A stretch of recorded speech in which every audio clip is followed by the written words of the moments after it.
দেখুন আমার প্রোডাক্ট কিন্তু এখানে এড হয়ে গেছে। এবার আমি যদি এখানে প্রোডাক্টে ক্লিক করি, এখানে দেখুন আমার কি দেখাচ্ছে? এটা হচ্ছে আমার প্রোডাক্ট ইমেজ।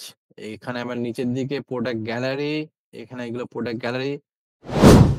হেই এভরিওয়ান, আমি আজমল আজিজ। আপনি দেখছেন পিক্সেল ফর ইউ।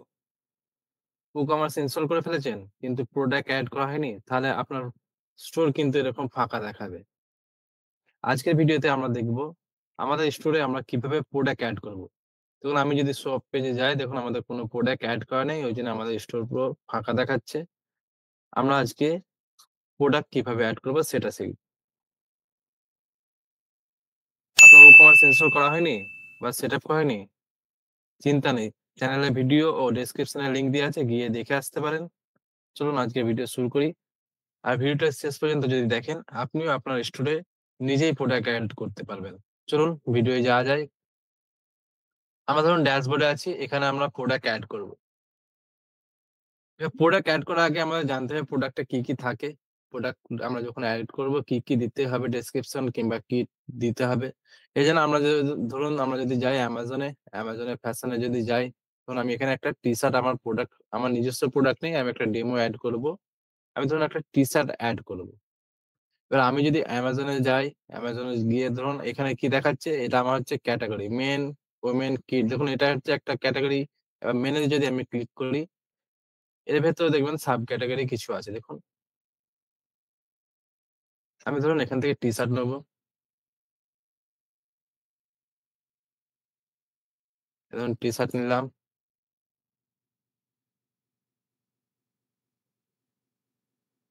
আমাদের দেখুন এখানে যদি টি-শার্ট আমি ওপেন করি, ১ম এ আমার কি দেখাচ্ছে? ক্লথ।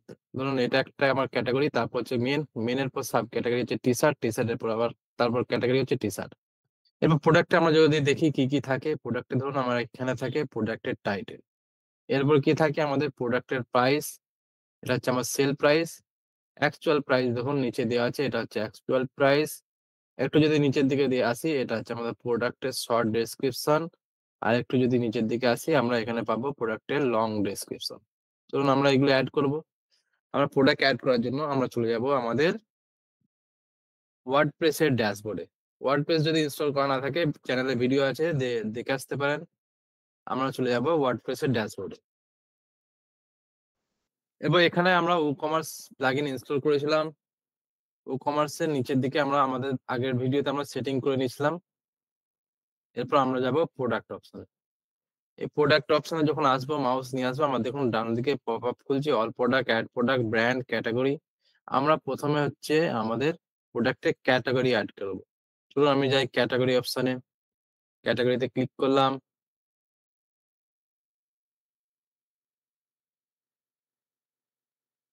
আমি ধরুন এখানে প্রথমে ক্যাটেগরি এড করব মেন, ধরুন মেন এড করলাম।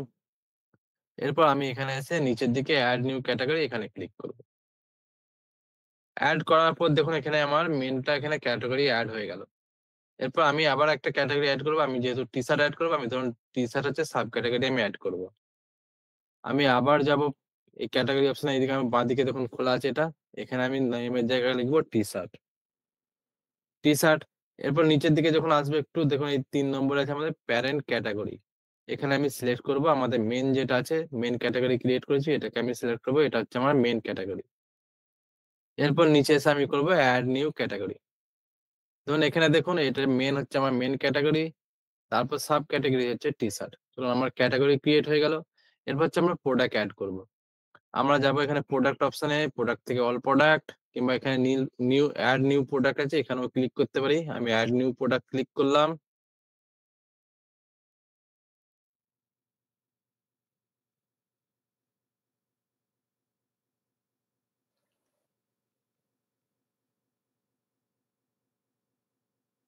এরপর হচ্ছে আমাকে প্রথমে এখানে দিতে হবে আমার প্রোডাক্টের টাইটেল বা প্রোডাক্টের নাম। চলুন আমি এখান থেকে কপি করে নিয়ে আসি। এখান থেকে ধরুন এইটাই,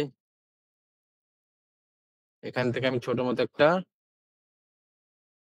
এখান থেকে ধরুন আমি এইটুকুটা নিলাম, ছোট মতো একটা টাইটেল নিলাম প্রোডাক্টের নাম যেটা। আমি এখানে এসে পেস্ট করব। এরপর কি আছে আমার এখানে? তারপর আমরা পাচ্ছি এটা হচ্ছে প্রোডাক্ট ডেসক্রিপশন। এটা কোন ডেসক্রিপশন? এটা হচ্ছে লং ডেসক্রিপশন। লং ডেসক্রিপশন কোথায় দেখালাম? এই যে নিচের দিকে যেটা আছে দেখুন এই যে প্রোডাক্ট ডেসক্রিপশন এটা হচ্ছে লং ডেসক্রিপশন। আমার এখানে কমার্স যখন প্রোডাক্ট এড করব ১ম এ যেটা পাবো এটা হচ্ছে আমার লং ডেসক্রিপশন। আমাদের Amazon এর প্রোডাক্টের পাশে কি আছে? Short description. তাহলে আমি শর্ট ডেসক্রিপশনটা এড করব। শর্ট ডেসক্রিপশনটা আমরা পাবো একটু নিচের দিকে যদি আসি, এখানে দেখুন এই যে প্রোডাক্ট শর্ট ডেসক্রিপশন, প্রোডাক্টের পাশে যেটা থাকে আমরা এখানে ডেসক্রিপশনটা পাবো। চলুন আমি এখান থেকে শর্ট ডেসক্রিপশন একটুখানি কপি করে নিই। এই প্রোডাক্ট ডিটেইলস এখান থেকে ধরুন কপি করছি দেখি। ধরুন এখান থেকে এইটুকুটা কপি করে নিলাম। এইটুকু কপি করলাম। এটা হচ্ছে আমার প্রোডাক্টের শর্ট ডেসক্রিপশন এরকম প্রোডাক্টের পাশে থাকবে, শো করবে। আমি এখানে করলাম পেস্ট। এরপর হচ্ছে আমরা দেবো লং ডেসক্রিপশন যেটা ছিল লং ডেসক্রিপশন দেবো। নিচের দিকে আছে আমার এখানে যেটা, আমি এখান থেকে লং ডেসক্রিপশনটা ধরুন কপি করলাম এরকম। এখানে দিয়ে দিলাম, এখানে পেস্ট করলাম। আমার লং ডেসক্রিপশন চলে এলো। তাহলে আমি টাইটেল দিলাম, এখানে শর্ট ডেসক্রিপশন দিলাম, এখানে হচ্ছে আমার লং ডেসক্রিপশন দিয়ে দিলাম। এরপর যদি আসি আমার এখানে পাবো জেনারেল অপশন, এখানে হচ্ছে রেগুলার প্রাইস। রেগুলার প্রাইস কোনটা? যেটা এখানে আমি বললাম অ্যাকচুয়াল প্রাইস যেটা দেখিয়েছিলাম এই যে ১২৯৯ এটা হচ্ছে আমার অ্যাকচুয়াল প্রাইস। আমি তাহলে এখানে রেগুলার প্রাইস এ লিখবো ১২৯৯। এই জেনারেল অপশনে পাবো ১২৯৯। সেল প্রাইস কতয় সেল করছি? ৬৫০ এ। আমি এখানে তাহলে লিখে দেবো সেল প্রাইস ৬৫০। দিয়ে এরপর নিচের দিকে আসবো ইনভেন্টরি। ইনভেন্টরিতে এখানে হচ্ছে আমাদের এসকিউ। এসকিউ হচ্ছে আমাদের স্টোরের যে ম্যানেজমেন্টের সিস্টেম, যে স্টোর কিপিং এর যে ইউনিটের একটা আইডি থাকে সেই আইডি এখানে দিতে হবে। আমার স্টোরের এখানে দেখি এসকিউ আইডি দেওয়া আছে নাকি। আমি ধরুন এটা একটা দিচ্ছি এখানে এসকিউ আইডি। এরপর হচ্ছে আমার জিএসটি যদি থাকে আমি নাম্বার দেবো। আমার নেই, আমি এখন দেবো না এখানে। এরপর আমাদের এখানে অপশন আছে স্টক ম্যানেজমেন্ট। স্টক ম্যানেজমেন্ট যদি আমি মনে করি আমার প্রোডাক্ট ধরুন আমার কোয়ান্টিটি আছে, আমার আমার প্রোডাক্ট আছে আমার কাছে ১০০ টাই প্রোডাক্ট আছে। আমি জানি আমার কাছে কতগুলো প্রোডাক্ট আছে, ১০০ টাই প্রোডাক্ট আছে। আমি তাহলে এই স্টক ম্যানেজমেন্ট অন করে কতগুলো প্রোডাক্ট আছে আমি এখানটায় দিতে পারি ওটা। চলুন আমি এখানে এরপর আছে স্টক স্ট্যাটাস, মানে আমার কাছে স্টকটা আছে কি নেই। ইন স্টক আমার কাছে যদি না থাকে আউট অফ স্টক হয়ে যাবে। ব্যাক অর্ডার হচ্ছে আমার স্টক শেষ হয়ে গেছে তবুও আমি অর্ডার নেবো। আমার কাছে প্রোডাক্ট এলে তবে আমি এটাকে শিপ করব। চলুন আমি তাহলে স্টক ম্যানেজমেন্টটা অন করি এখানে। এবার কোয়ান্টিটি আমার কাছে কতগুলো আছে? আমি ধরুন আমার কাছে আছে ১০০ টা প্রোডাক্ট আছে। অ্যালো ব্যাক অর্ডার মানে হচ্ছে আমার যদি প্রোডাক্ট ১০০ টা প্রোডাক্ট আছে, ১০০ টা যদি শেষ হয়ে যায় তারপরেও আমি অর্ডার নেবো। আমি ন ড ডু নট অ্যালাও করে দেবো। আমার যদি প্রোডাক্ট শেষ হয়ে যায় যতক্ষণ না প্রোডাক্ট আসছে আমি আর অর্ডার নেবো না। আপনি যদি মনে করেন যে আপনি অর্ডার নেবেন অ্যালো করতে পারেন, কিংবা অ্যালো বা নোটিফাই কাস্টমার মানে এটা যদি অন করে দেন তাহলে আপনি অর্ডার নিতে পারবেন কিন্তু কাস্টমারের কাছে নোটিফিকেশন যাবে যে এই প্রোডাক্টটা এখন এভেইলেবল নেই। এভেইলেবল হলে শিপ হয়ে যাবে। আমি ডন্ট অ্যালো করে দিলাম। ডু নট অ্যালো যেটা আছে। এরপর আছে লো স্টক থ্রেশহোল্ড। এই অপশনটা কি? এই অপশনটা হচ্ছে আপনার কাছে নোটিফিকেশন আসবে। ধরুন আপনার কাছে ১০০ টা প্রোডাক্ট আছে। আপনার প্রোডাক্ট আমি ধরুন এখানে ২ দিয়ে আছে ডিফল্ট যেটা। আপনার প্রোডাক্ট যখন ৯৮ টা বিক্রি হয়ে যাবে আর ২ টো স্টকে থাকবে তখন আপনার কাছে মেসেজ আসবে যে আপনার এই প্রোডাক্টটা আউট অফ স্টক হয়ে যাচ্ছে। প্রোডাক্টটা ইনভেন্টরিতে আবার এড করুন। আমি এখান থেকে লো স্টক থ্রেশহোল্ড দিতে পারি। আমি ধরুন এখানে ৫ টা দিলাম। মানে আমার ৯৫ টা প্রোডাক্ট সেল হয়ে যাওয়ার পর যখন ৫ টা প্রোডাক্ট থাকবে তখন কিন্তু আমার কাছে নোটিফিকেশন আসবে যে আপনার প্রোডাক্ট আউট অফ স্টক হয়ে যাচ্ছে। আপনি ইনভেন্টরিতে প্রোডাক্ট এড করুন। চলুন এইদিকে আমার হয়ে গেল। এদিকে আর কিছু করার নেই। এরপর আমরা যাবো এই রাইট সাইডে, দেখুন এই রাইট সাইডে প্যানেল আছে এখানে আসবো। এখানে ১ম হচ্ছে আমি প্রোডাক্টের ইমেজ দেবো। এখানে সিলেক্ট প্রোডাক্ট ক্লিক করব। এখানে ধরুন আমার নেই, আমি আপলোড করব। আপলোড ফাইল, সিলেক্ট ফাইল বা আপনার কম্পিউটার কিংবা ল্যাপটপে যেখানে ইমেজ আছে সেখান থেকে আপনি ইমেজগুলো এখানে আপলোড করবেন। কারণ আমার এখানে এই টি-শার্টের ইমেজগুলো আছে। আমি এখান থেকে ডেমো ইমেজ এগুলো আপলোড করে নিলাম একবারে।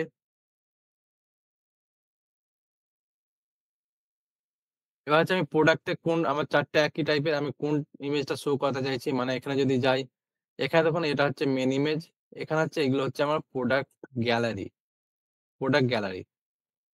আমি ১ম এ কোন ইমেজটা শো করতে চাই সেটা হচ্ছে আমাকে ১ম এ সিলেক্ট ইমেজ থেকে দিয়ে দিতে হবে। আমি এখান থেকে দেখি, এটা দিলাম। এই ইমেজটা ধরুন আমি একটা ইমেজ সিলেক্ট করে দিলাম। এটা হচ্ছে আমার প্রোডাক্ট ইমেজ। ১ম এ এটা সিলেক্ট শো করবে। এরপর হচ্ছে নিচে আছে আমাদের প্রোডাক্ট গ্যালারি। প্রোডাক্ট গ্যালারি দেখুন এই যে আমাদের যেটা আছে সাইটে যেটা শো করছে, এটা প্রোডাক্ট গ্যালারি। আমি এড প্রোডাক্ট গ্যালারিতে ক্লিক করলাম। এবার এখান থেকে আমি বাকি ইমেজগুলো এরকম ধরে কন্ট্রোল চেপে আমি এগুলো সিলেক্ট করে দিলাম। দিয়ে এড টু গ্যালারি করে নেব। দেখুন আমার এখানে গ্যালারিতে এড হয়ে গেল। এরপর নিচের দিকে আসবো। এখানে হচ্ছে আমাকে ক্যাটেগরি সিলেক্ট করতে হবে। আমি এই যে মেইন ক্যাটেগরি সিলেক্ট করেছিলাম। মেইনের আন্ডারে টি-শার্ট দিয়েছিলাম। আমি শুধু টি-শার্টও ক্লিক করতে পারি, মেইনও ক্লিক করতে পারি। আমি দুটোই রাখলাম ক্লিক করে।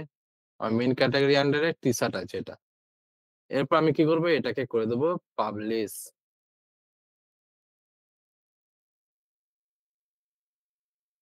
আমার প্রোডাক্ট লাইভ হয়ে গেল দেখুন প্রোডাক্ট পাবলিশ। আমার প্রোডাক্ট কিন্তু লাইভ হয়ে গেল। এরপর যদি আমি স্টোরে যাই, এই শপ পেজে যাই, দেখুন আমার প্রোডাক্ট কিন্তু এখানে এড হয়ে গেছে। এবার আমি যদি এখানে প্রোডাক্টে ক্লিক করি,